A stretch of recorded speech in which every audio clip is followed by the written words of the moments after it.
No nanny ever lasted more than a week with the Millionaire CEO's twins, until she showed up and did what no one ever imagined. Before we start the story, leave a comment telling us what city you're watching from. And at the end, don't forget to rate this story from 0 to 10.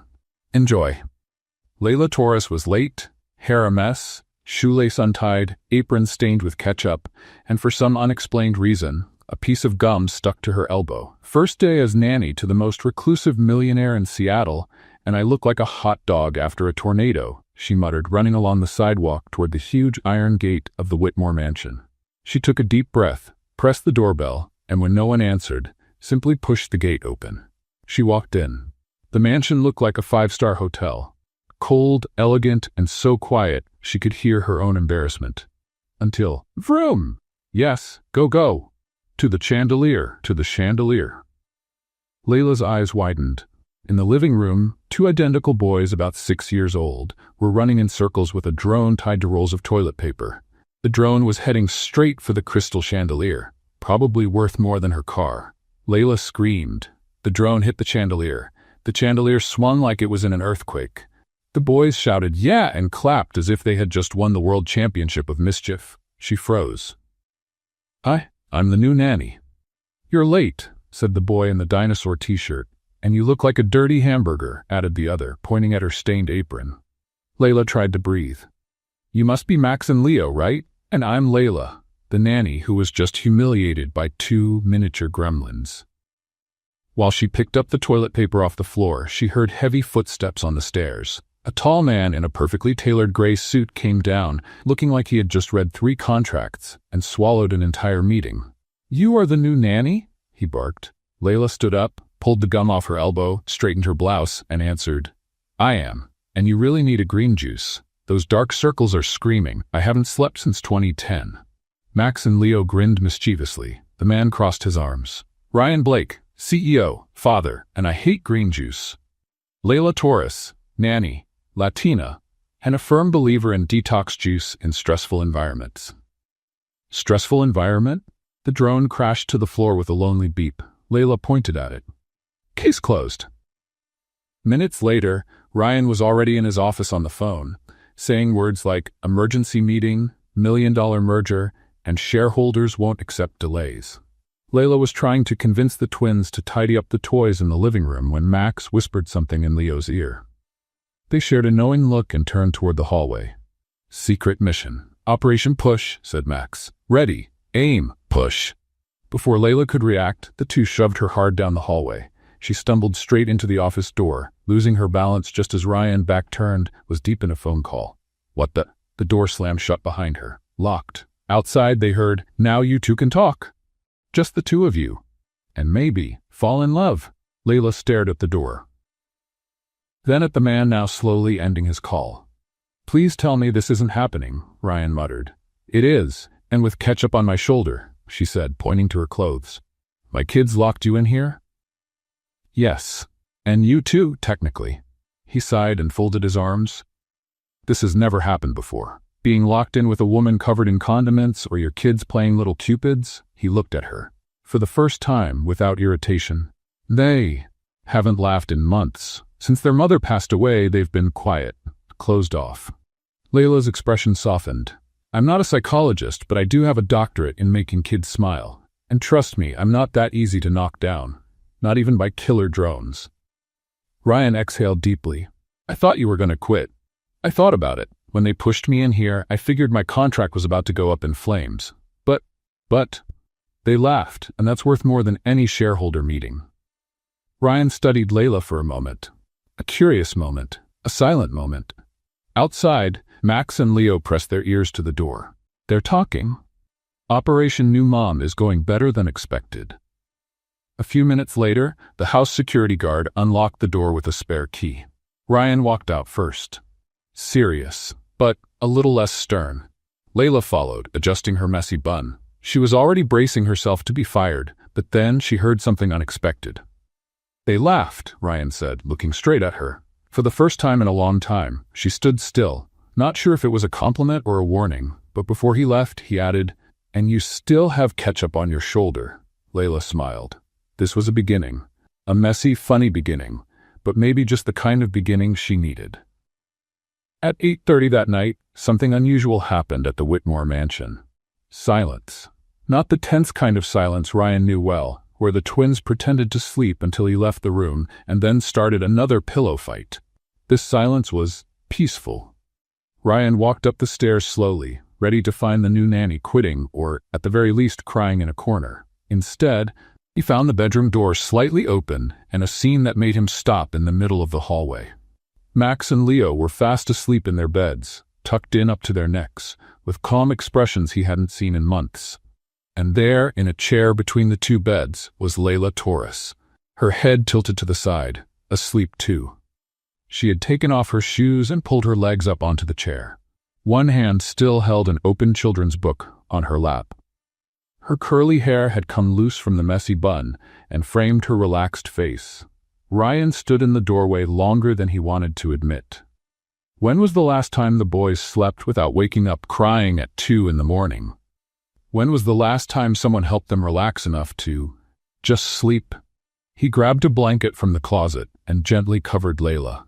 She mumbled something in Spanish in her sleep and snuggled deeper into the chair. Ryan went downstairs to his office but couldn't focus on anything. Every half hour, he went up to check if everything was okay. And it was. The three of them slept like angels. For the first time in months, Ryan slept through the night. The next morning, Layla came down to the kitchen, yawning and rubbing her sore neck. "Morning, Sleeping Beauty," Ryan said, looking up from his coffee cup. "How's your back?" "Complaining a lot, thanks for asking." But the boys slept all night, so every cramp was worth it. Ryan watched her pour coffee into a unicorn-shaped mug the twins had insisted on buying. "Layla, I need to tell you something." She sat at the kitchen table, still a bit sleepy. "If you're gonna fire me, at least wait till I finish this coffee. I need to be wide awake to job hunt again." "It's not that. It's about last night." Layla frowned. "I fell asleep in their room, didn't I? Sorry, I didn't mean to." "They slept through the night," Ryan interrupted. "No waking up, no crying, no nightmares." "Yeah, so?" Ryan set his cup down on the table. "Layla, you're the 9th nanny I've hired in 6 months. The other 8, they all quit. The last one didn't even come back to collect her pay." Layla stopped sipping her coffee. "Seriously? Max and Leo haven't slept well since the accident. They woke up crying every night. Nightmares, night terrors. Nothing could calm them down." He ran a hand through his hair, looking tired. "I tried everything. Pediatricians, child therapists, natural remedies, music therapy, nothing worked. And the nannies, they couldn't handle it. Some didn't even last a week." Layla watched him as he spoke, seeing the exhausted father behind the controlling CEO for the first time. "And last night was the first time they slept through the night?" "In 8 months, Ryan confirmed. "What did you do?" Layla shrugged. "I talked to them about important stuff, like which dinosaur would win in a fight against a dragon, and if unicorns eat pizza. Then I read them 3 stories, sang one of my grandma's songs in Spanish, and promised I'd be here when they woke up. That's it? Sometimes the most complicated things have very simple solutions." Before Ryan could say anything, there was a loud burst of laughter from upstairs, followed by the sound of running feet in the hallway. "Layla! Layla! Where are you? Let's play pirates." Or astronauts, or astronaut pirates. The twins came down the stairs like a whirlwind of morning energy. Max was wearing his cap backward and mismatched socks. Leo had somehow put his shirt on upside down. "Well, boys, you're ready to take on the world this morning," Layla said, opening her arms. They ran to her and threw themselves into a group hug that almost knocked over her chair. "Dad, Layla is the best nanny in the universe," Max declared. "The whole universe," Leo agreed. "She can do dragon voices and princess voices." Ryan watched the scene. When was the last time the boys ran down the stairs with that kind of excitement? When was the last time they called someone the best in the universe without being sarcastic? "Hey, how about we have some breakfast?" Layla suggested. "But first, let's fix those outfits." "Leo, your shirt's upside down." "I know. It's space fashion." "Oh, of course. Why didn't I think of that?" While Layla helped the boys get organized, Ryan was trying to switch back into serious CEO mode, but it was hard to ignore the cheerful energy filling the house. At breakfast, Layla turned the meal into an adventure. She gave the staff silly titles. The gardener became Master of Golden Leaves, and the housekeeper was Princess of Imperial Order, making Max and Leo laugh so hard they nearly choked on their cereal. "What about you, Dad?" Leo asked. "What's your special name?" Ryan looked up from the tablet where he was checking emails. "I don't need a Baron of Endless Coffee," Layla announced, pointing to the cup Ryan had just filled for the 4th time. "Lord of Eternal Meetings, Emperor of the serious face," Max added, copying his dad's stern look. Leo burst out laughing. Ryan tried to stay serious, but the corners of his mouth twitched. "Very funny," he muttered. "Dad, come play with us in the hallway," Leo asked. "I have a meeting in just 5 minutes," Max begged. "Layla taught us a new dance." "Dance?" Ryan raised an eyebrow. "It's a mix of robot and flamingo," Layla explained like it was the most normal thing in the world. "Very effective for chasing away morning grumpiness." "I'm not grumpy in the morning." Layla, Max, and Leo looked at each other and laughed at the same time. "Of course not," Layla said with a wink. "You're a walking ray of sunshine." Ryan sighed and went back to his tablet. But 2 minutes later, he heard music coming from the hallway and laughter echoing through the whole house. He got up to see what was going on and found Layla dancing with the twins in the middle of the hall. She had tied a napkin around her head like a pirate scarf and was waving her arms in a crazy rhythm the boys were trying to copy. "Now it's the flamingo part," Layla shouted, lifting one leg. Max and Leo tried to follow and almost fell over, laughing. "Dad, come dance," Leo called, waving him over. "I don't dance," Ryan said. "Everyone dances," Layla replied. "Some people just forget how." For a second, Ryan just stood there, watching his kids laugh in a way he hadn't seen in a long time. But before he could give in to the urge to join them, the phone rang. "Meeting," he muttered, heading back to the kitchen.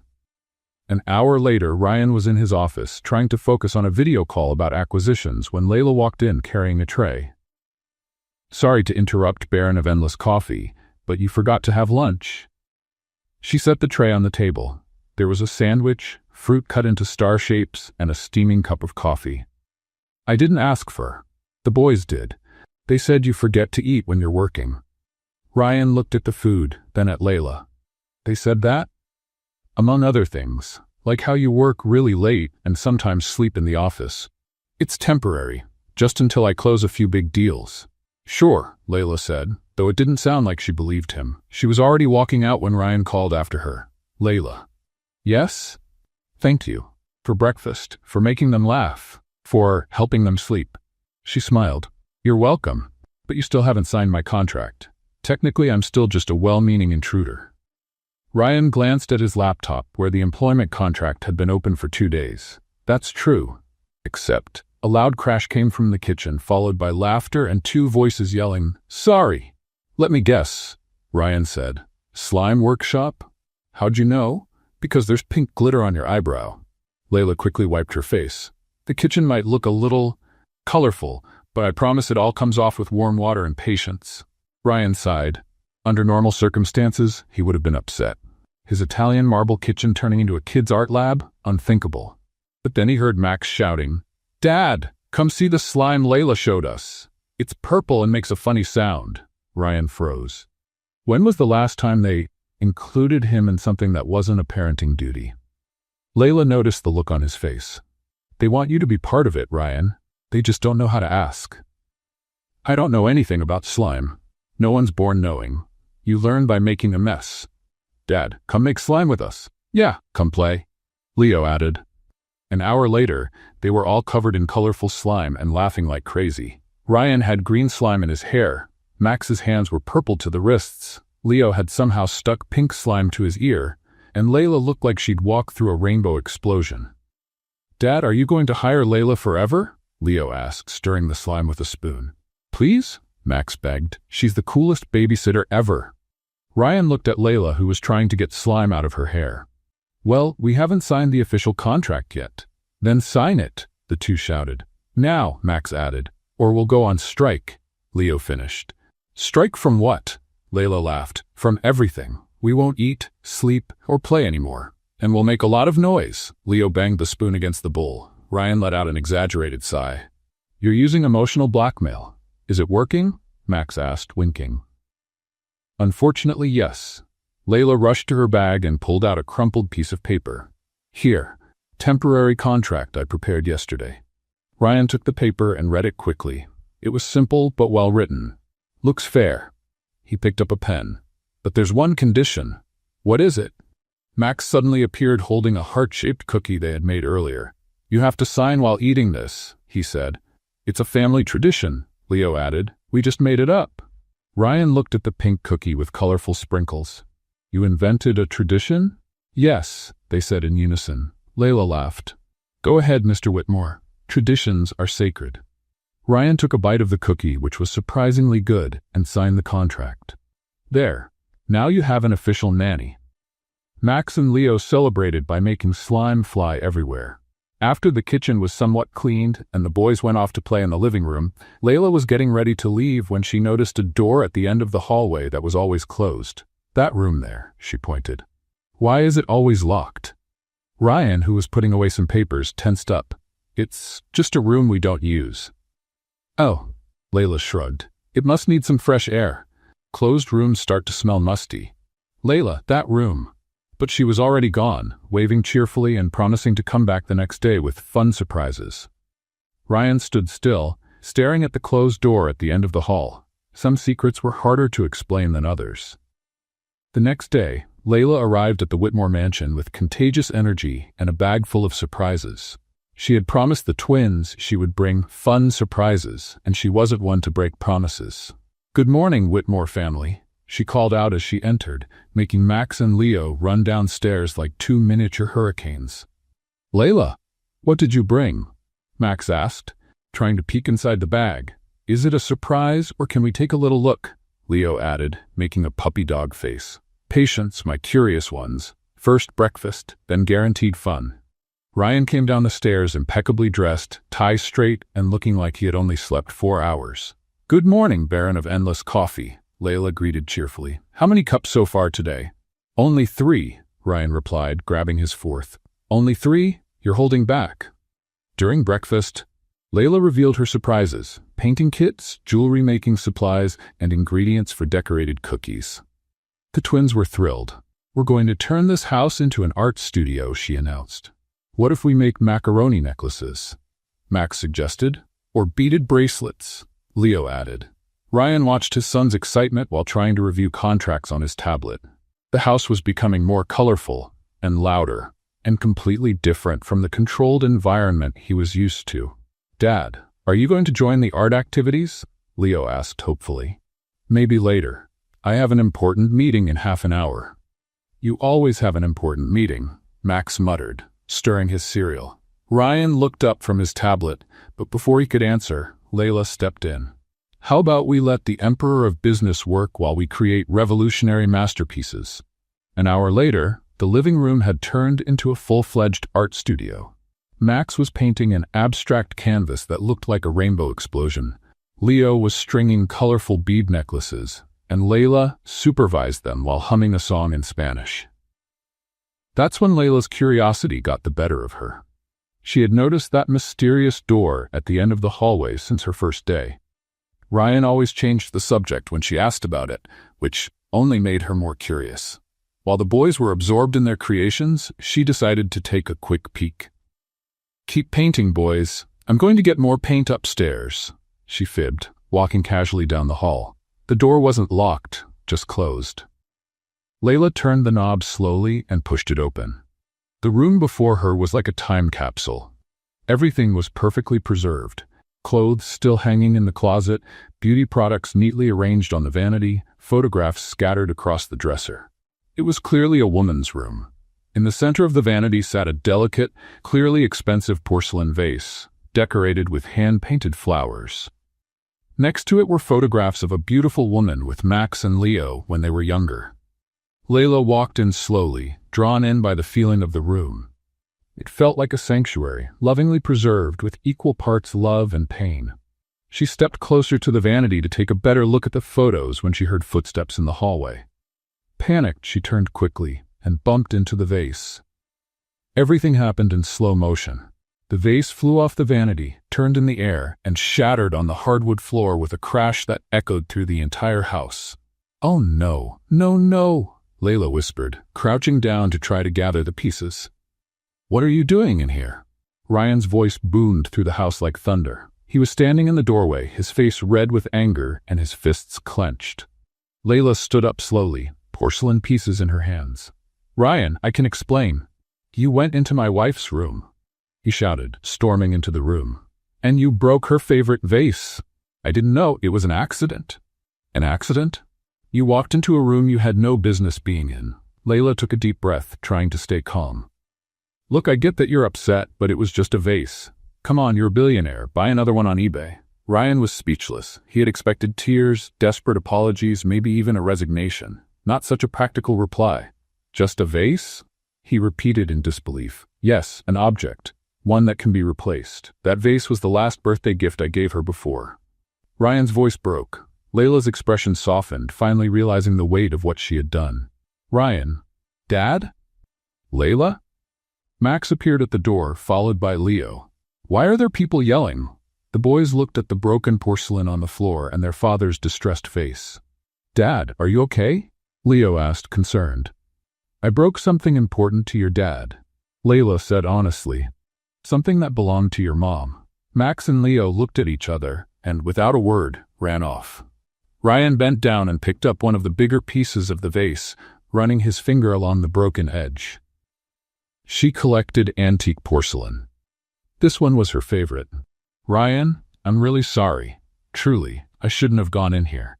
Before he could respond, Max and Leo came running back, holding handfuls of colorful modeling clay. "Dad, we're gonna make a new vase," Max announced. "Just like Mom's," Leo added. "Only better, because it'll have glitter." The boys sat on the floor and started shaping the clay with determination. Max worked on the base, Leo focused on the sides. "It's gonna be beautiful," Leo said. "And it won't break because clay is strong. And we'll make colorful flowers," Max added. "Mom liked flowers, right, Dad?" Ryan watched his sons working together to fix what had been broken, their small fingers carefully creating something new. "She loved flowers," he said, his voice softer now. Layla sat down beside them. "Can I help?" "I promise not to break anything this time." Max and Leo giggled.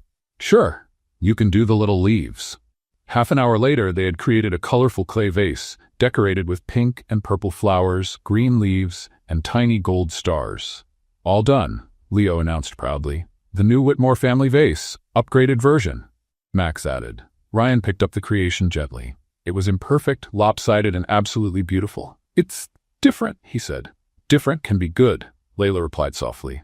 At that moment, looking at a woman wearing watermelon print socks and with green paint in her hair, Ryan realized something unsettling. He was starting to like her. Or was it just gratitude? Because she made the boys laugh? Because she had brought life back into this quiet house? Because she wasn't afraid of messes or awkward moments? Before he could sort out his confusing thoughts, his phone rang. "Ryan Whitmore," he answered automatically. "My dear son-in-law." A familiar, grand voice rang through the line. "I'm calling from the Swiss Alps to let you know I'm coming back." Ryan closed his eyes. "Lady Margaret." "Hello, Margaret. How was the trip?" "Refreshing, but I missed my grandchildren. I'll be arriving tomorrow to stay a while and see how the children are doing. I hope you've hired a proper nanny this time." Ryan looked over at Layla, who was helping Leo add even more glitter to the vase. "Yes, proper is one way to put it." "Wonderful. See you tomorrow, dear." Ryan hung up and sighed deeply. "Trouble?" Layla asked. "My mother-in-law, she's coming back tomorrow. And that's a bad thing because Lady Margaret has very strong opinions about how things should be." Layla looked around the room, full of paint, clay, and glitter scattered everywhere. "I think tomorrow's going to be interesting." Ryan looked at the Whitmore family's new vase and had the strange feeling that his life was about to get even more complicated. And for the first time in a long while, that didn't completely scare him. The next morning, the Whitmore mansion was in full chaos. Ryan had woken up at 5 a.m. to get the house ready before Lady Margaret arrived, while Layla tried to convince Max and Leo to wear presentable clothes. "Why do we have to wear these boring clothes?" Max complained, staring at the dress shirt his dad had picked out. "Because Grandma Margaret likes kids who look like little adults," Ryan explained, adjusting his tie for the third time. That's really weird, Leo muttered, struggling with his shirt buttons. Layla watched all the running around with amusement. She had swapped her usual colorful outfit for something more appropriate, a navy blouse and black pants. Still, she couldn't resist wearing pineapple print socks. Relax, guys. She's just a grandma, not the Queen of England, she said, helping Leo with his buttons. You don't know Lady Margaret, Ryan murmured. She has very strong opinions about everything. At exactly 10 o'clock, a black limousine pulled up in front of the mansion. The driver quickly got out to open the back door, and out stepped an elegant woman in her 60s, dressed as if she were heading to tea with British royalty. Lady Margaret walked like the ground should be honored to touch her feet. She wore a beige tweed suit, pearls around her neck, a matching hat, and an expression that suggested the entire world was just slightly below her standards. "My darling grandchildren," she exclaimed in a strong British accent, opening her arms. Max and Leo ran to greet her, clearly uncomfortable in their dressy clothes but happy to see their grandma. "Grandma Margaret," they shouted together. "Let me look at you." She inspected them from head to toe. "Much better. You finally look like proper little gentlemen." Ryan stepped forward to greet his mother-in-law. "Margaret, how was your trip?" "Refreshing, dear. The Alps were exactly what I needed after that dreadful time." She glanced around the house with approval. "The house looks well kept. At least that hasn't changed." That's when Lady Margaret noticed Layla standing near the stairs. "And this young woman is?" "Lady Margaret, this is Layla Torres, the boy's new nanny," Ryan said. Lady Margaret looked Layla up and down with the same scrutiny one might use to inspect suspicious seafood. "This is the new nanny?" she asked with clear disapproval. "She looks like a children's party entertainer." The silence that followed was so heavy you could have cut it with a knife. Max and Leo looked nervously between their grandmother and Layla. Layla took a deep breath, forced a smile, and said, "And you look like a Disney villain." Ryan choked. Max and Leo's eyes went wide. Lady Margaret stood speechless. How dare you? Grandma Layla's really nice," Max said quickly. "She makes slime and teaches us funny dances," Leo added. "Slime?" Lady Margaret turned to Ryan as if he had committed some kind of national betrayal. "Ryan, dear, this person is corrupting my grandchildren with sticky substances. Margaret, she's really good with the boys." "Good? She's completely inappropriate. Just look at her. Casual clothes, messy hair, and I'm almost certain I saw pineapples on her socks." "They are pineapples," Layla confirmed cheerfully. "And in case you're wondering, yesterday I wore watermelon socks." Lady Margaret turned to Ryan with military determination. "Ryan, I insist you dismiss this person immediately. My grandchildren need proper influences, not some household clown." Ryan looked visibly torn. On one hand, Margaret was family and had always played a big role in the boys' lives. On the other hand, Layla had done something no one else could. She'd helped Max and Leo sleep peacefully again and made them laugh like they hadn't in ages. "Margaret, maybe we should discuss this privately." "No!" Max and Leo shouted in unison. "Layla can't leave," Max said. "She's the best nanny in the world," Leo added. Then, to everyone's surprise, the twins ran out of the room. "Boys, come back here," Ryan called. 10 minutes later, after searching the whole house, they found Max and Leo curled up in the trunk of Ryan's car, hugging each other with tears in their eyes. "What are you doing in there?" Layla asked, concerned. "If Grandma makes you leave, we're running away too," Max declared bravely. "We don't want another nanny," Leo sobbed. Lady Margaret watched the scene with an unreadable expression. "Children, get out of there immediately. It's far too hot in the trunk." "Only if Layla stays," Max bargained.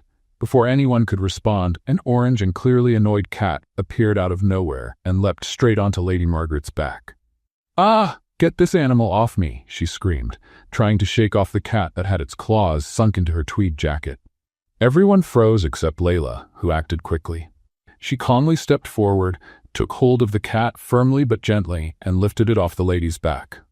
"Shh, kitty, it's okay," she murmured, stroking the animal's head. "You just wanted some attention, didn't you?" The cat immediately relaxed and began to purr in her arms.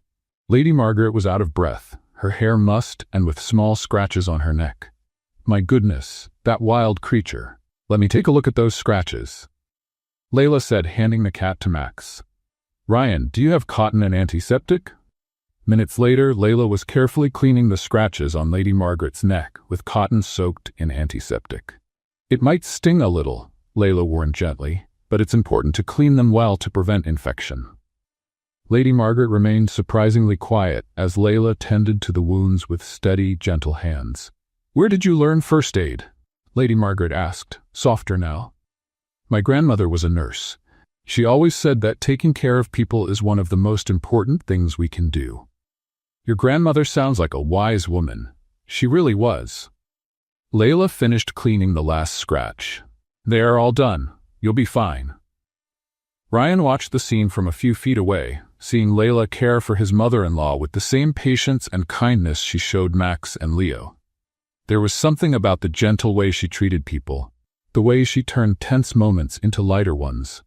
He caught himself smiling, which was completely ridiculous. He was smiling because a woman wearing pineapple socks had saved his mother-in-law from an angry cat. Maybe he was completely losing his mind, or maybe he was finally starting to get it back. 3 days after the cat incident, Layla had a bright idea over breakfast. How about a picnic in the park today? She suggested, watching Max and Leo play with their cereal instead of eating it. Picnic? The twins shouted in unison. Ryan looked up from his laptop. I have 3 meetings scheduled today. And I have 3 kids who need fresh air, Layla countered. Guess which is more important? Layla is right, dear, Lady Margaret said, surprising everyone. Since the scratch incident, she had developed a strange tolerance for the nanny. The children spend too much time indoors. See, even Her Majesty Grandma agrees with me, Layla said, winking at Lady Margaret, who almost smiled. Fine, Ryan sighed. But just 1 hour. And no mess. 2 hours later, they were at Discovery Park, Seattle's largest park, with a picnic basket Layla had filled with sandwiches, fruit, juice, and of course, star-shaped cookies. Daddy, look how big it is, Leo exclaimed, running across the grass. Can we explore it all? Max asked, already planning an adventure. Of course you can, Layla answered before Ryan could protest. But don't go too far from us. Ryan spread the checkered blanket on the grass with military precision, making sure it was perfectly aligned. Layla watched with amusement. You know it's just a blanket, right? Not an official document. I like things to be organized.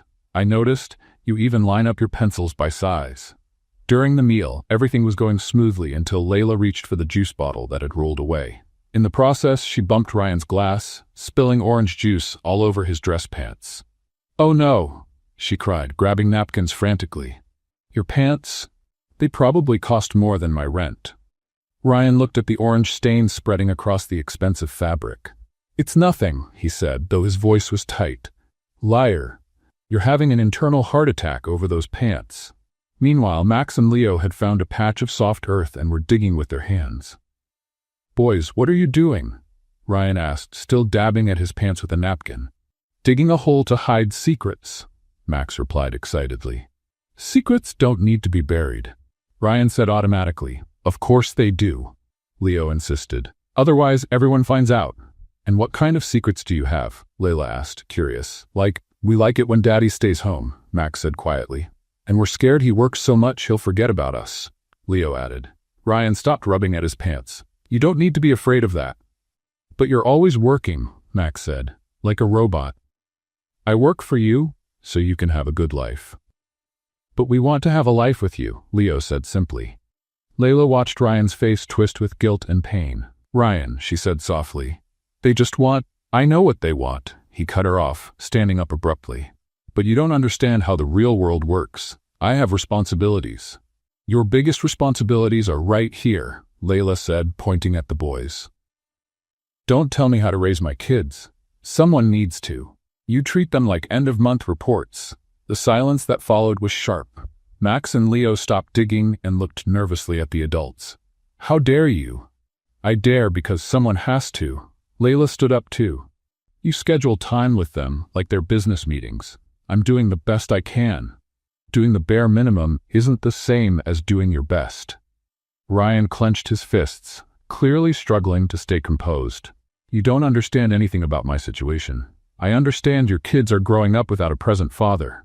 I understand they think they have to dig holes to hide their feelings. That's enough. Ryan said, his voice dangerously low. Layla took a breath, realizing she had gone too far. Max and Leo were hugging each other, frightened by the argument.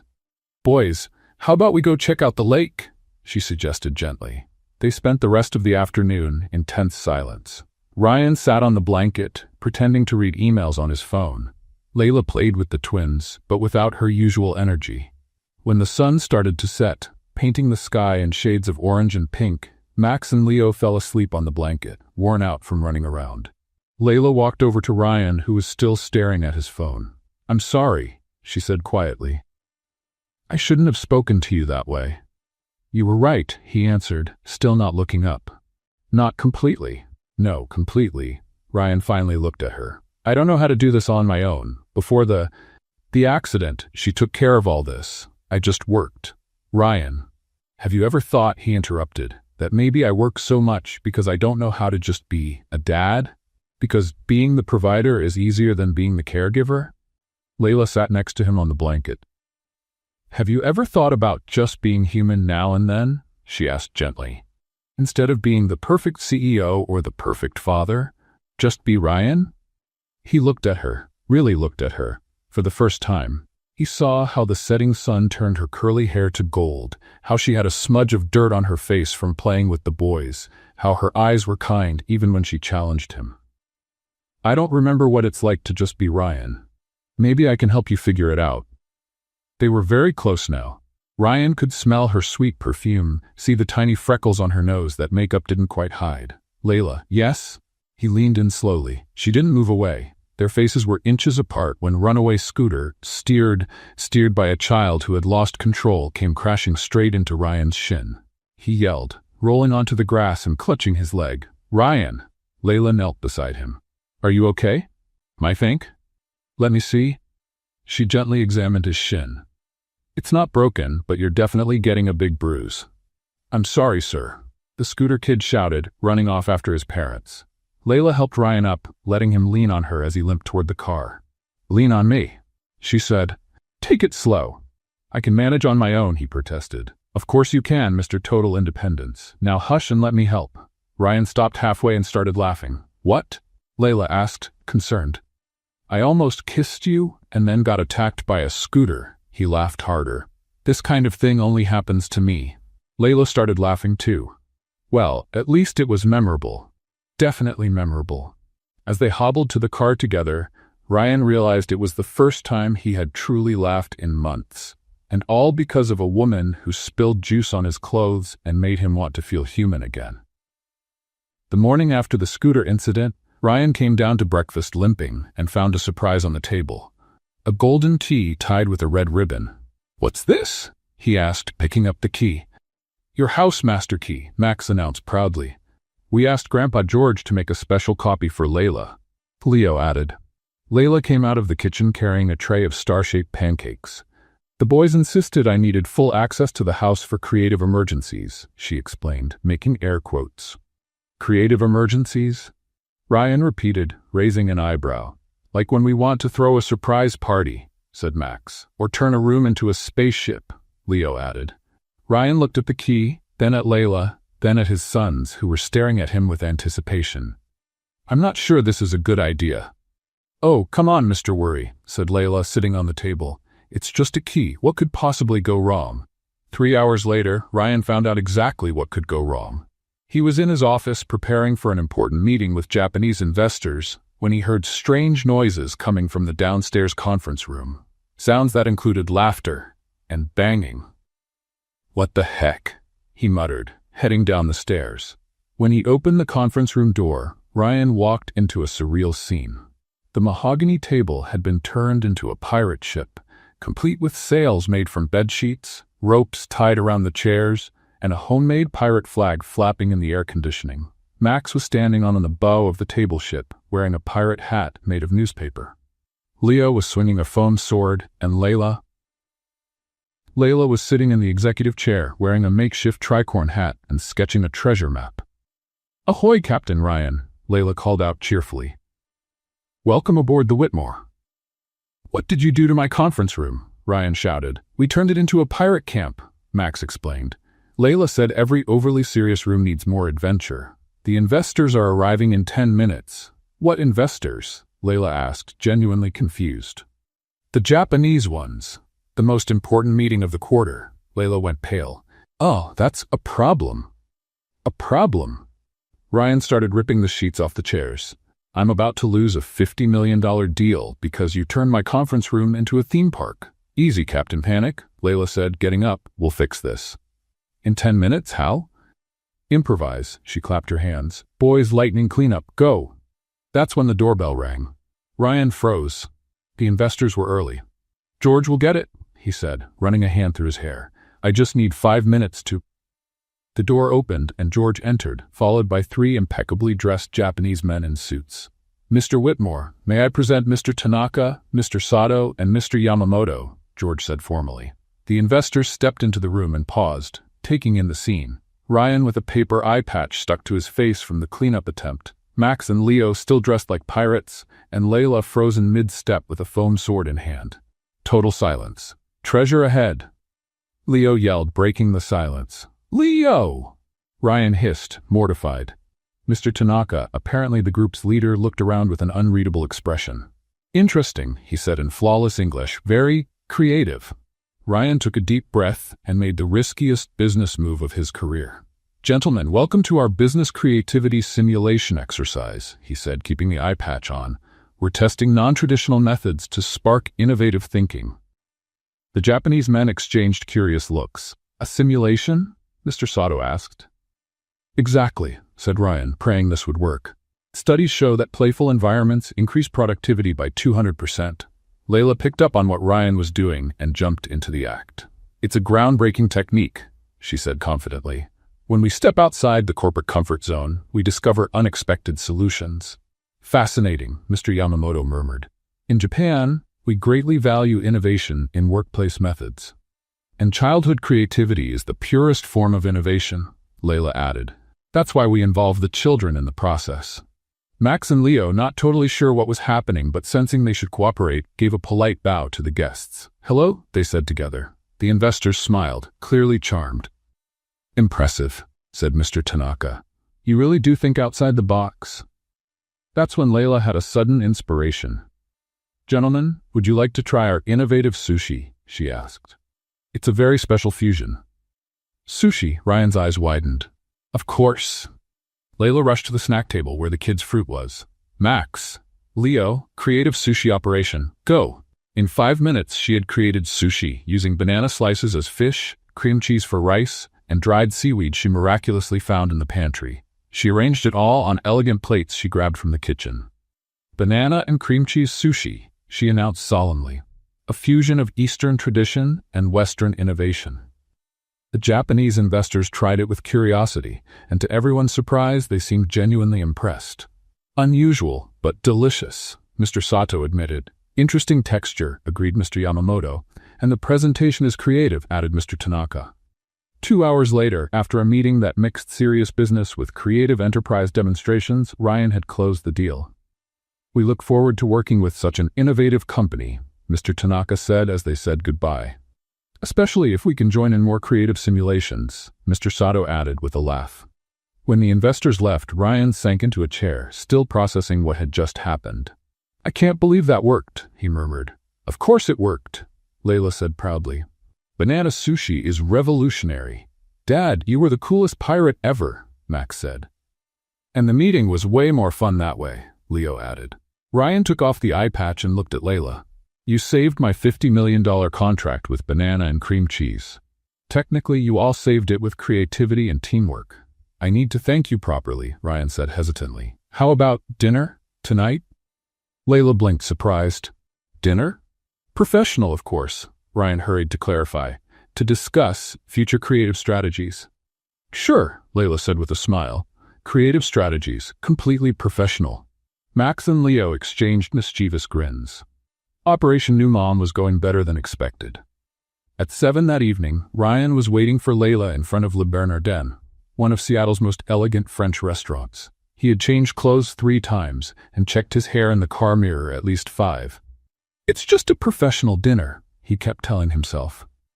When Layla arrived by taxi, Ryan nearly choked. She wore a simple blue dress that made her eyes stand out and had tamed her wild curls into an elegant bun. Yet she still kept her unique touch with star-shaped gold earrings. "Hi, Coffee Baron," she greeted cheerfully. "This place looks expensive. Are you sure my nanny salary covers it?" "My treat," Ryan said, offering his arm. "You saved my contract today." The restaurant was everything Ryan expected. Soft lighting, tables with white linen cloths, and waiters who looked like they had ballet training. Layla looked around wide-eyed. "How many forks are normal at a table?" she whispered when they sat down. "It depends on the number of courses," Ryan answered, amused by her concern. "And what's the difference between all these forks?" "Well, this one is for salad, this one for the main course, and this smaller one for dessert." Layla picked up the main course fork and began eating the salad with it. "There. Problem solved. One fork for everything." The waiter, Philippe, approached with a discreet look of horror. "Would mademoiselle like to try our special dish? Grilled salmon with hollandaise sauce and white asparagus?" "Sounds great," Layla said. "But do you have ketchup?" Philippe almost dropped his tray. "Ketchup, mademoiselle?" "Yes, that tasty red sauce. I put ketchup on almost everything." "Madame," Philippe said with an offended French accent, "our chef Henri would not allow ketchup in his kitchen, not even in a life-or-death situation." "Relax," Layla said with a shrug. "I'll survive without it." Ryan tried not to laugh at the traumatized look on the waiter's face. During dinner, they talked about everything. Layla's childhood and a big, noisy family, Ryan's dreams before becoming CEO, and plans to make Max and Leo happier. "Want to hear something funny?" Ryan said as he finished his second glass of wine. "Always," Layla replied. "Before you came along, I had completely forgotten what it felt like to laugh, and today I laughed more than I have in the last 6 months. Laughing is important. My grandmother always said a day without laughter is a day wasted." "Your grandmother sounds like a special person." "She was. She taught me that sometimes the best medicine is making someone smile." Ryan watched her as she spoke, noticing how her eyes sparkled when she talked about her family. "Can I try to make you laugh now?" he asked nervously. "You can try." "Why did the Scarecrow win an award?" "I don't know." "Why?" "Because he was outstanding in his field." Layla stared at him for a second, processing the joke, then burst out laughing so hard that nearby tables turned to look. "Oh, wow!" She laughed until tears streamed down her cheeks. "That was terrible, wonderfully terrible." Ryan started laughing too, caught up in her joy. "Was it that bad?" "Horrible, but in the cutest way possible." When they left the restaurant, a street musician was playing jazz on a nearby corner. The music floated in the warm evening air. "That's such a beautiful song," Layla said. Ryan glanced around. The street was nearly empty, lit only by old street lamps. "Would you like to dance?" he asked impulsively. "Here, in the street?" "Why not?" For the first time in his adult life, Ryan did something completely spontaneous. He took off his tie, tossed his suit jacket onto a bus stop bench, and held out his hand to Layla. She took it, smiling. They danced slowly on the sidewalk, moving to the soft rhythm of the saxophone. Ryan discovered that Layla smelled like vanilla, and that laughing with someone was even better than laughing alone. "Ryan," she said softly. "Yes?" "Thank you for letting me be myself, even when I spill things and make bad jokes. Thank you for helping me remember who I am beyond my work." They were very close now, swaying gently. Ryan leaned his face toward hers. "Oh my God, it's burning!" Layla suddenly shouted. Ryan pulled back, confused, until he saw she had bumped into the side of a nearby Mexican food truck and knocked over an entire container of spicy sauce onto both of them. "It's burning!" She danced in place, trying to wipe the sauce off her clothes. "This is napalm disguised as food." Ryan, also covered in red sauce, started to laugh. "This only happens to me," he said, helping her clean up with napkins. "Apparently, it happens to me too." An hour later, they came back home still with hot sauce stains on their clothes and smiles on their faces. "Welcome back," Max shouted as they walked in. "Wait till you see our surprise," Leo added. The twins ran over with their faces covered in black paint in elaborate patterns. "We got tattoos just like Dad's," Max announced proudly. "Tattoos?" Ryan frowned. "I don't have tattoos." "Yes, you do," said Leo. "The dragon one on your arm. Ryan looked at his own arm, confused, until he remembered the temporary tattoo the boys had put on him weeks ago that he had forgotten to take off. "Oh, that one," Layla laughed again. "Well, I guess now you're a fully tattooed family." Ryan looked at his paint-covered sons, Layla with hot sauce in her hair, and himself with a crooked tie and stained shirt.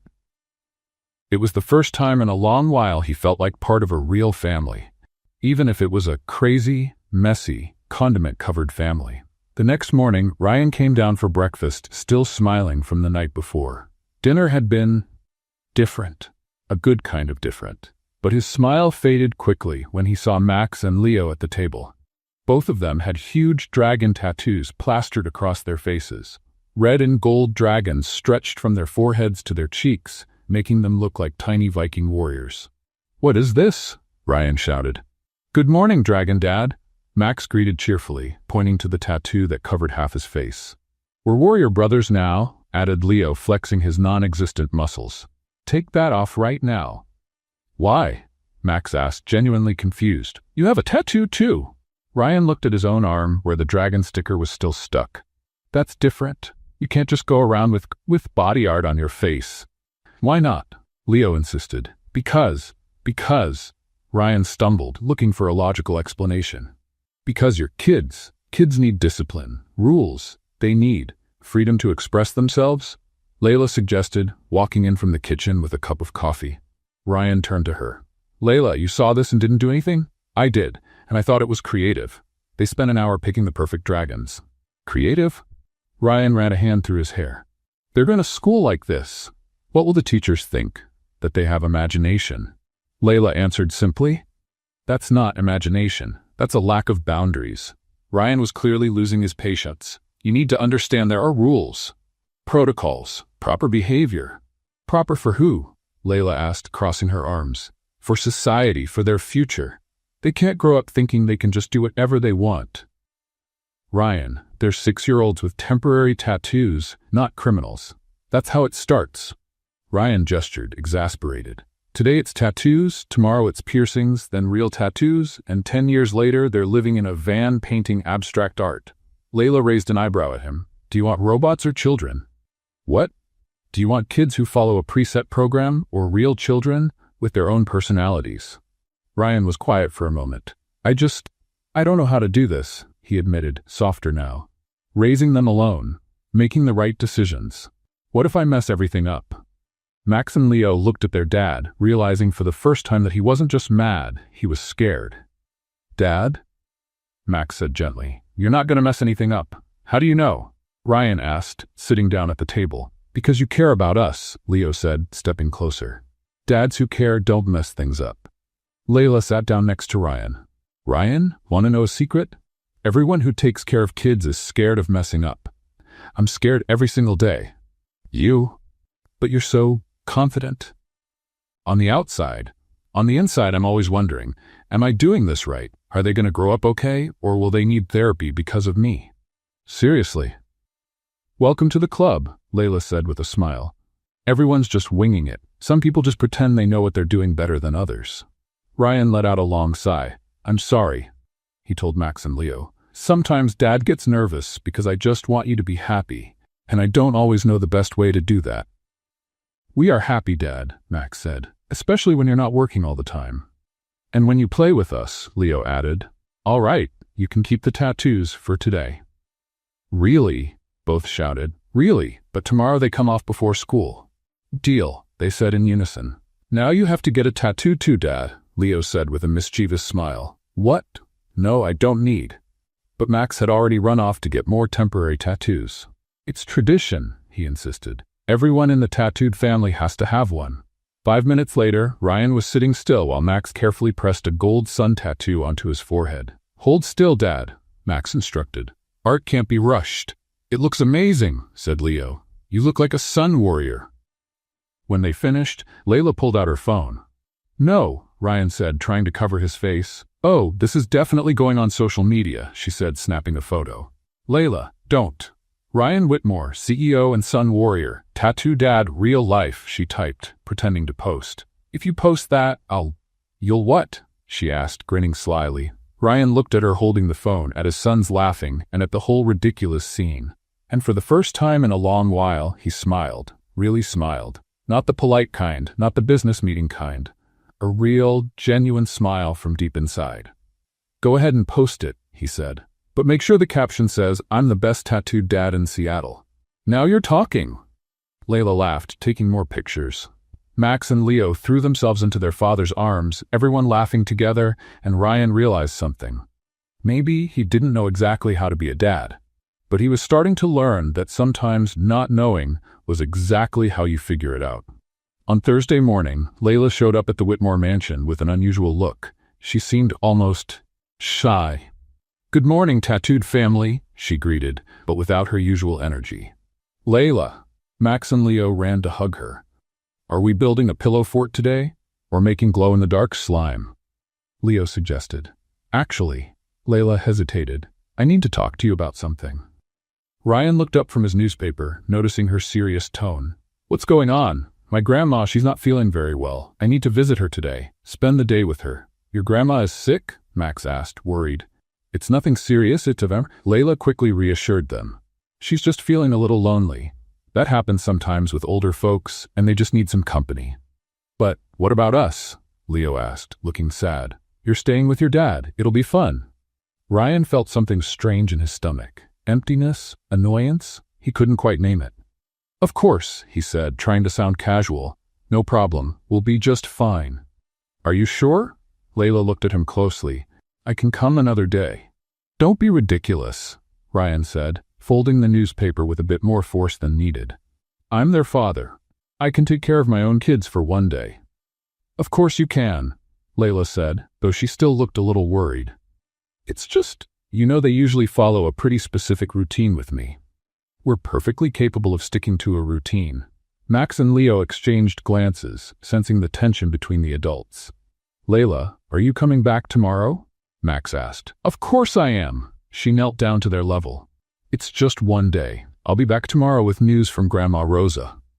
"Promise?" Leo pressed. "I promise." She kissed both of their foreheads. "And you two promise to be good for Dad?" "We promise," they said together, though not too enthusiastically.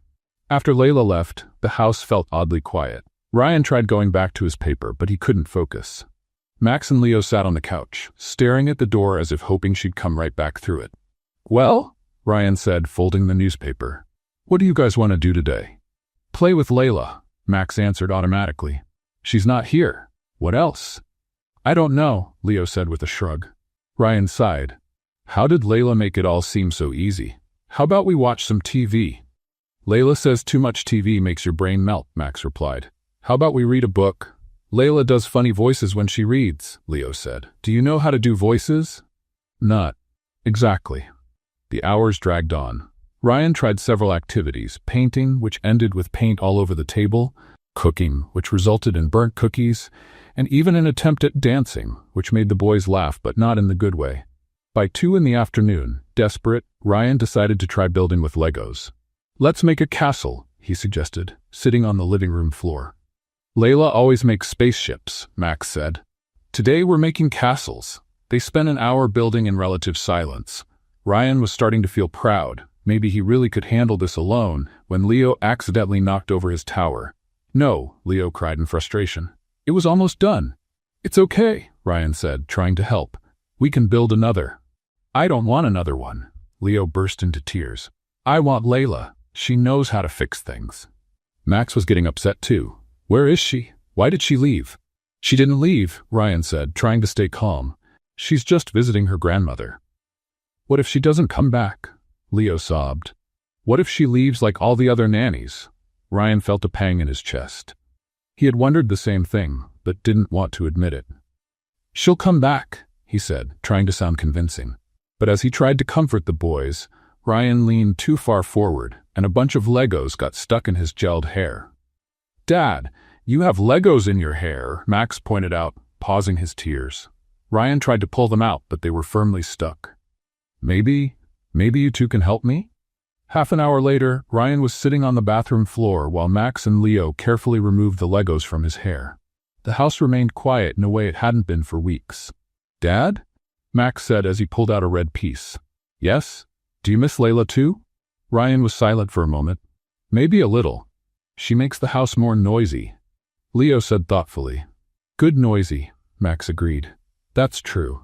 That night, after finally getting the boys to sleep, after 3 poorly told stories and 2 failed lullabies, Ryan sat alone in the living room staring at his phone. It would be ridiculous to call her. It was just one day. He was a perfectly capable adult. But the house was so quiet. Before he could overthink it, he dialed her number. Hello? Layla's tired voice answered. Hi, it's me, Ryan. Ryan, is everything okay? Are the boys always all right? They're asleep, finally, he hesitated. How's your grandmother? Better. She really needed the company. Thanks for asking. Layla, Ryan swallowed his pride. I think we miss you. There was silence on the other end. Ryan, not just them. Me too. The house feels strange without you. Oh, sorry if that's inappropriate. I just wanted you to know. It's not inappropriate, she said softly. I miss you all too. Really? Especially you with Legos in your hair. Max sent me a picture. Ryan laughed in spite of himself. That was challenging. Ryan, can I send you something? Of course. 2 minutes later, a voice message arrived on WhatsApp. Ryan pressed play and heard Layla singing a song she had obviously made up on the spot. For Ryan, who tried to be super dad but ended up with Lego in his hair, oh so bad. For Max, brave as a lion, and Leo with a heart that keeps on trying. Tomorrow I'll come back with surprises to share, and maybe some real mischief, I swear. Sleep well, my dear family. Layla will be back soon, you'll see.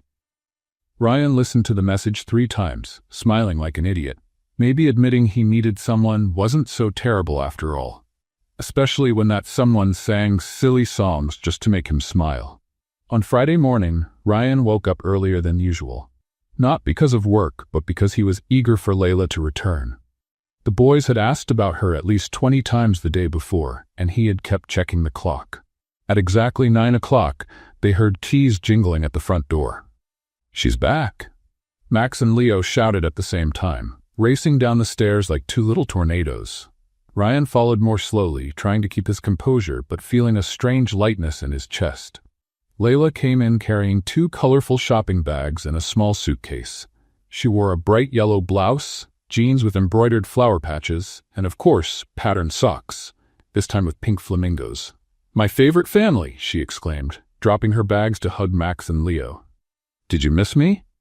So much, both boys shouted, clinging to her like she'd been gone for months instead of just a day. And you, Coffee Baron? She asked, looking at Ryan. How was your solo parenting experience? We survived, he said, trying to sound casual. Just a few Lego-related accidents. I saw the pictures, she laughed. Very stylish, confused construction worker look. Layla, what did you bring? Max asked, eyeing the bags with curiosity. Oh, this. She picked up her luggage. My grandma Rosa made some special things for you, and I brought some surprises too.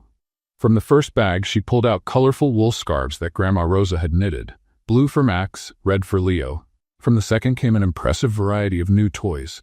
Animal puppets, a kid's magic set, friendship bracelet materials, and a portable karaoke machine. Karaoke? Leo yelled, pulling the machine out of the box. Now we're talking, said Max. We can put on shows. Speaking of shows. Layla's eyes lit up with a mischievous sparkle. How about we organize a talent show? Right here, right now? Yes, the boys jumped with excitement. Ryan, who had been watching the scene while sipping coffee, tried to quietly slip away. Well, I have a few calls to make. Nope.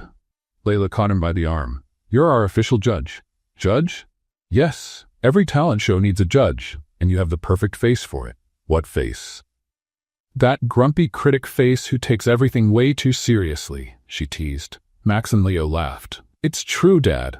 Max agreed. You do look like a strict judge. Thanks for the honesty, Ryan muttered, though he was smiling. 20 minutes later, the living room had been transformed into a makeshift theater. Layla had set up chairs in rows, created a stage using a colorful rug, and even made signs with the performers' names written in crayon. Ryan was placed in a big chair front and center, with a notepad and pen. Now, Mr. Serious Judge, Layla instructed, you'll give scores from 1 to 10 for each act, and no giving everyone a 10 just to be nice. I'd never give a 10 just to be nice, Ryan said. Exactly. That's why you're perfect for the job. The first act was Max doing magic tricks. He made a scarf disappear. It actually fell behind him, turned a coin into the same coin, and tried to pull a rabbit out of a hat, but ended up pulling out one of the new puppets. "Score?" Layla asked, pretending to be the announcer. Ryan put on a serious face. 8. Good effort, but the rabbit should have been real. Max laughed and took a dramatic bow. The second act was Leo singing a song he made up about his stuffed dinosaur. The lyrics included lines like, "Rex is really cool, eats plants and follows rules, and dinosaurs are fun, especially the friendly ones." 9, Ryan announced. Original composition and strong performance. Leo did a little victory dance. The third act was Layla trying to make the flamingos on her socks dance. She moved her feet so dramatically that she tripped and fell onto the couch. 7, Ryan said, trying not to laugh. Points off for coordination, but creativity was impressive. "Harsh judge," Layla muttered, pretending to be insulted. Then came the grand finale. "And now," Layla announced, "a special performance by the Whitmore brothers, with a surprise guest, me." Max and Leo took their places on the stage with the karaoke machine. Layla stood next to them, just a bit behind. "This song," Max said seriously, "is about our family. And about someone really special," that Leo added. They started singing a simple tune, clearly made up on the spot. "Daddy works a lot, but he's nice when he takes a break." Max and Leo are brothers who like to have fun. Our house was really quiet until someone showed up who makes us laugh and never wants to leave. Layla is our nanny, but she's more than that. She takes care of our hearts. And that's worth a lot. She's kind of like a mom of the heart who came to stay and became part of our family. The silence that followed was deep. Ryan felt something stir in his chest. He looked at Layla and saw tears in her eyes. She covered her mouth with her hands, clearly touched. "Mom of the heart," Max repeated, looking at her. "That's how we see you." "If you want to be," Leo added quickly. "We know you're not our real mom, but do you have room in your heart for a borrowed mom?" Layla asked, her voice shaking. "Of course," they both shouted, running to hug her. Ryan watched it all, trying to process what he was feeling.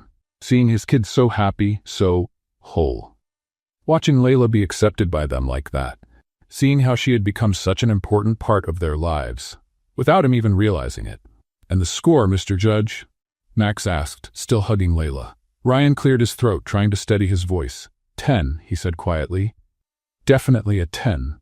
Layla looked at him over the boys' heads. Their eyes met and something passed between them.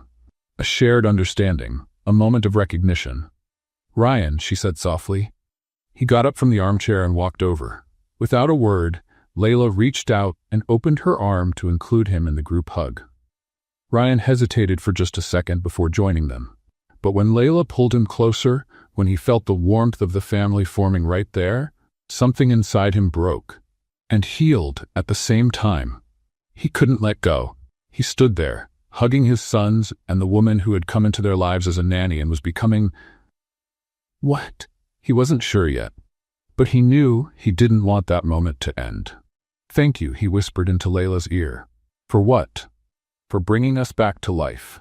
She hugged tighter, and Ryan finally understood what he'd been trying to ignore for weeks. He wasn't just grateful to Layla Torres. He was falling in love with her, and for the first time since his wife had passed, that didn't scare him. In fact, it made sense, like all the puzzle pieces were finally falling into place.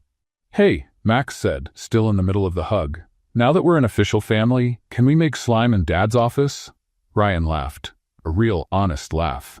"Let's take it one step at a time, champ." But even as he spoke, he knew that anything felt possible now, especially with Layla by his side. The morning after the talent show, Max and Leo were oddly quiet during breakfast. They whispered to each other, exchanged sneaky glances, and stopped talking every time Ryan or Layla came near. "Are you two okay?" Layla asked, picking up on their suspicious behavior. "Very quiet for you guys." "We're great," Max answered quickly, elbowing Leo. "Totally normal," Leo added, trying to look innocent. Ryan looked up from his tablet. "When you two are acting totally normal, it usually means you're up to something." "It's not us," Max protested. "We're angels." "Whitmore family angels," Leo agreed, making a pretend halo above his head. Layla and Ryan exchanged a look. Suspicious, but they let it go. Later, While Layla was tidying up the playroom and Ryan worked in his office, the twins locked themselves in their bedroom for an emergency meeting. Operation Parent Kiss, Max whispered like a secret agent. Mission, get them to kiss already, Leo added. They keep looking at each other like they're in love, Max noted. And yesterday during the hug, Dad turned red, Leo said. And Layla always smiles like a goofball when he talks to her. So they like each other. But they're too clueless to see it. We're too shy to do anything about it. That's why we have to help. Max grabbed paper and crayons, assuming the role of mastermind. First try, lock them in a small space. We did that on the first day, didn't work. Second try, create a romantic situation. Like what? Like a wedding. Leo exclaimed, clapping. Genius. Max started drawing. Let's make a magic wedding. With a ceremony and everything. And they'll have to kiss because that's tradition. What if they say it's just pretend? Max frowned, thinking. Then we say it's a real wedding, and if they really like each other, they'll end up kissing anyway. You're a genius, Max. I know. Now let's get everything ready. 2 hours later, Ryan stepped out of his office to grab some water, and found the living room completely transformed. Colorful streamers hung from the ceiling, paper flowers covered the floor, and what looked suspiciously like a makeshift altar had been built from couch cushions. What is this? He asked, confused. Max and Leo popped out wearing toilet paper crowns and towels tied around their shoulders like capes. Surprise! They shouted in unison. You turned the living room into, what exactly? A chapel, Max said proudly. For your wedding. My what? Ryan nearly choked. With who? With Layla, of course, Leo said, like it was obvious. Boys, you can't just organize a wedding. Layla! Max shouted. Come see your surprise. Layla walked in from the kitchen, drying her hands on a towel. She stopped when she saw the decorations. Wow, this is very colorful. It's your wedding chapel, Leo announced. You and Dad are getting married right now. Getting married? Layla looked at Ryan, who was clearly starting to panic. Boys, weddings take planning. We've planned everything. Max ran off to fetch a crumpled piece of paper. Look, guest list. The two of us. Grandma Margaret, Mr. George, Mrs. Martha, and the neighbor's cat if he wants to come. Music. We're going to sing, Leo added. Food, sandwiches and the chocolate cake Mrs. Martha made yesterday. And special crowns for the bride and groom. Max showed 2 toilet paper crowns decorated with glued-on flowers. Ryan tried to slip quietly toward the door. This is very sweet, boys, but I have an important call. No, Leo blocked the way. It's family tradition. Everyone who lives here has to get married. That's not a real tradition, Ryan protested. It is now, Max insisted. We just made it up like the cookie tradition. And traditions are sacred. Leo finished, using Layla's usual argument. Layla laughed at the situation. Boys, you're adorable, but real weddings need people who love each other. You do love each other, Max said, exasperated. Everyone can see it. It's obvious, Leo agreed. You're always looking at each other with that in-love face. Ryan and Layla exchanged glances, both blushing. Boys, Ryan began. No more boys. Max placed the toilet paper crown on Ryan's head. You're getting married now, and you have to kiss at the end, Leo added, putting the other crown on Layla. Leo, Layla tried. It's tradition to kiss at a wedding, they both shouted at the same time. Somehow, Ryan and Layla found themselves standing in front of a pillow altar, wearing ridiculous crowns, while Max officiated the ceremony, reading from a scribbled paper. Dearly gathered, Max began solemnly, we're here to marry Daddy Ryan to Mommy Layla. Mommy Layla? She repeated, surprised. Heart Mom, remember? Leo winked. Do you promise to love each other forever and make lots of slime together? Max continued. Boys, this is ridiculous, Ryan said. It would be ridiculous, Layla interrupted, looking straight into his eyes, if I wasn't actually in love with you too. The silence that followed was broken only by Max and Leo gasping. Ryan stared at her, processing what she had just said. You're in love with me? Completely, she said with a nervous smile, since the day you signed my contract with slime on your hands. Ryan took a deep breath. I've been in love with you too. For weeks. Kiss now, Max and Leo shouted. For the first time, Ryan didn't hesitate. He stepped forward, cupped Layla's face in both hands, and kissed her. It was a gentle kiss, filled with all the care that had grown between them during those crazy months. A kiss that spoke of family, second chances, and love found in the middle of the chaos. Max and Leo began tossing confetti they had hidden in plastic bags, yelling, "Long live the bride and groom! We did it! Now we're a real family!" When they finally pulled apart, Ryan and Layla were covered in colorful paper, smiling like teenagers. "So," Ryan said, "I guess we just got married in a ceremony officiated by 2 6-year-olds. With toilet paper crowns," Layla added, "and confetti rain. That was the silliest wedding in history." "And the most perfect," Ryan said, kissing her again. Max and Leo hugged each other, proud. "Mission accomplished," Max whispered. "We're the best cupids in the world," Leo agreed. And for the first time in a long while, the Whitmore house felt complete. 3 weeks after the twins' magical wedding, Ryan was nervous, more nervous than at any business meeting he had ever attended. He had spent the last few days secretly planning with Max and Leo what they called Operation Real Wedding. Because, according to the unshakable logic of 6-year-olds, a wedding with toilet paper crowns didn't officially count. "Dad, did you buy the ring yet?" Max whispered over breakfast while Layla was in the kitchen. "Yes," Ryan whispered back, patting the pocket of his jacket. "And did you prepare the romantic speech?" Leo asked.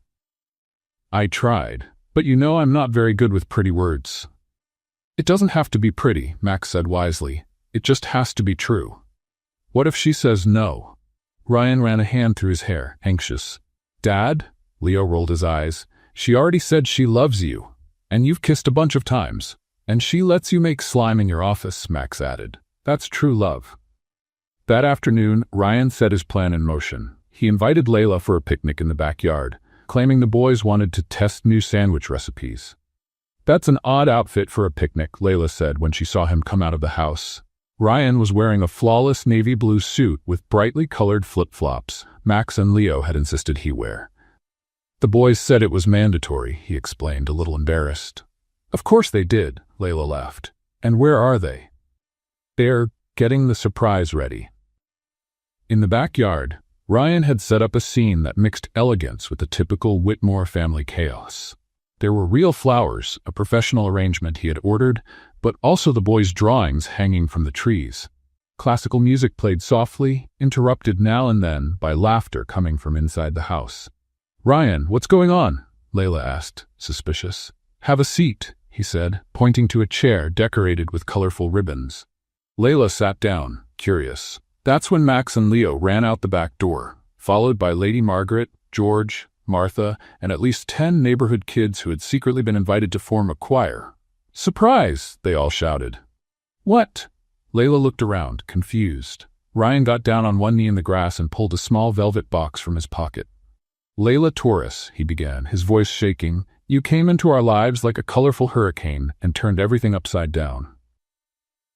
"Ryan," she covered her mouth with her hands. "You taught me that it's okay to laugh at our own messes, that slime can fix almost anything, and that a family doesn't have to be perfect to be perfect." Max and Leo stood beside their dad, clearly moved. "Will you marry me?"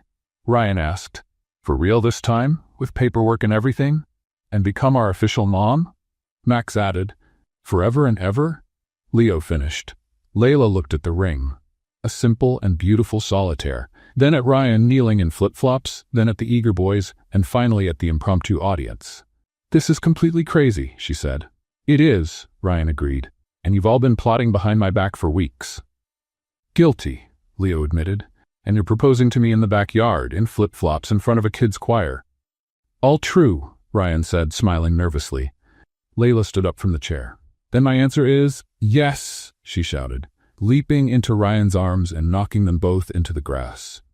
The children's choir erupted in cheers. Lady Margaret clapped gracefully. George and Martha were grinning from ear to ear. Ryan slipped the ring onto Layla's finger as they lay there in the grass, both laughing. "Time to party," Max announced. The party was exactly what you'd expect from an event planned by 6-year-old twins. There was a cake made entirely of stacked marshmallows held together with melted chocolate. The kids' choir sang an off-key version of "Can't Help Myself," which they had secretly rehearsed. George played the guitar, a talent no one knew he had, and Lady Margaret surprised everyone by dancing with Leo. "Mr. and Mrs. Whitmore," said the unlikely officiant, Mr. R. Peterson, their retired neighbor who had been called in last minute, "you may kiss." When Ryan and Layla kissed officially as husband and wife, Layla tripped over the microphone cord and almost knocked over the marshmallow cake. "Classic," Max shouted, clapping. "Our new mom is still the clumsiest," Leo added, laughing. "And that's why we love her," Ryan said, holding Layla tight. Hours later, after the guests had gone and Max and Leo had finally passed out from all the excitement, Ryan and Layla were in the living room, dancing barefoot to soft music. "Mrs. Whitmore," Ryan whispered in her ear, "how does it feel to officially be part of this madness?" "Like I've come home," she answered. Upstairs, the drone Max had insisted on flying during the party was still recording, capturing the moment. The two of them dancing slowly, surrounded by the remains of the most chaotic and perfect party in Seattle. "Ryan?" Layla said, resting her head on his chest. "Huh? Thank you for letting me ruin your neat little life. Thank you for showing me that chaos can be beautiful, and that slime solves almost anything, and that marshmallows count as a food group, and that families are built with love, not with planning." Ryan pulled her closer. "You think we're going to make it, this whole family thing?" "We'll mess up a few things along the way," Layla said with a smile. "Definitely.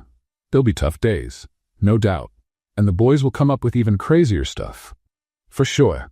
But there will be lots of love, lots of laughter." "A lot," Ryan agreed. They kept dancing. And Ryan realized this was exactly the life he wanted. Chaotic, colorful, and full of surprises. What did you think of Layla and Ryan's story? Leave your thoughts in the comments. Rate the story from 0 to 10. What's your score? Subscribe to the channel and turn on the bell so you don't miss any of our stories. And don't forget to check out more heartwarming stories right here on the final screen.